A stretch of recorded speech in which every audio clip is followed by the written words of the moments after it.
25 তারিখে ইনশাআল্লাহ আপনাদের দয়া আল্লাহর রহমতে আমি দেশে ফিরে যাব।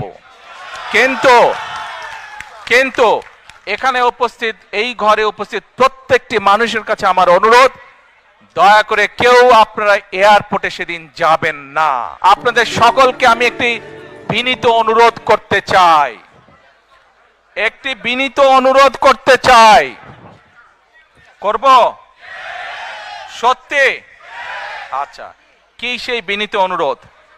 প্রিয় ভাই বোনেরা, আপনাদের সাথে আমি 18 বছর ছিলাম। বিভিন্ন সময়ে বিভিন্ন অনুষ্ঠানে অনেক মানুষের সাথে দেখা হয়েছে। আপনাদের সাথে বহু স্মৃতি আমার রয়ে গিয়েছে। আপনাদের সাথে বহু দুঃখ কষ্ট আমি শেয়ার করেছি। আপনারা বিভিন্ন সময়, আমার বক্তব্যের শুরুতেই বলেছি, যুক্তরাজ্য সহ বিভিন্ন দেশের প্রবাসী, বিশেষ করে যারা জাতীয়তাবাদী, বাংলাদেশি জাতীয়তাবাদের রাজনীতিতে বিশ্বাস করেন, আপনারা বহু মানুষ বিভিন্ন সময় আমার পরিবারের, দলের বিপদের সময় আমাকে মানসিকভাবে সাহস দিয়েছেন, সহযোগিতা করেছেন, সমর্থন জুগিয়েছেন।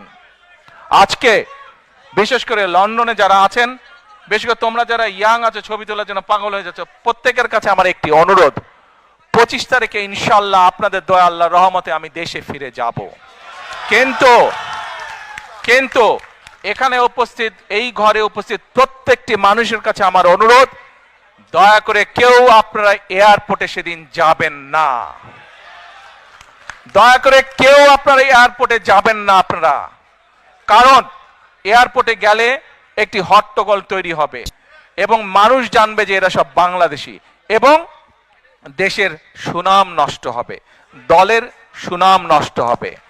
যারা এয়ারপোর্টে যাবেন না, যারা সেদিন এয়ারপোর্টে যাবেন না, আমার আজকের এই অনুরোধ যারা রাখবেন, আমি ধরে নিব তারা দল এবং সর্বোপরি দেশের সম্মানের প্রতি মর্যাদা রাখবেন।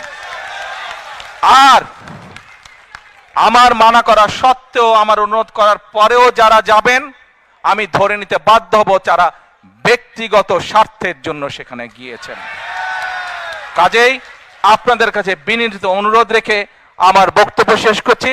সেই 1.5 মিনিটের ভিডিওটির দেখার অনুরোধ করছি। প্রিয় ভাই বোনেরা, সকলের কাছে দোয়া চেয়ে যাচ্ছি, আপনারা দয়া করে দোয়া করবেন, দেশনেত্রী খালেদা জিয়ার জন্য দোয়া করবেন। আপনাদের সামনে যে পরিকল্পনা তুলে ধরেছি, আল্লাহ যাতে আমাকে তৌফিক দেন দেশ এবং দেশের মানুষের জন্য সেই কাজগুলো যাতে সম্পূর্ণ করতে পারি। আল্লাহ হাফেজ। বাংলাদেশ জিন্দাবাদ। বাংলাদেশ জাতীয়তাবাদী দল জিন্দাবাদ।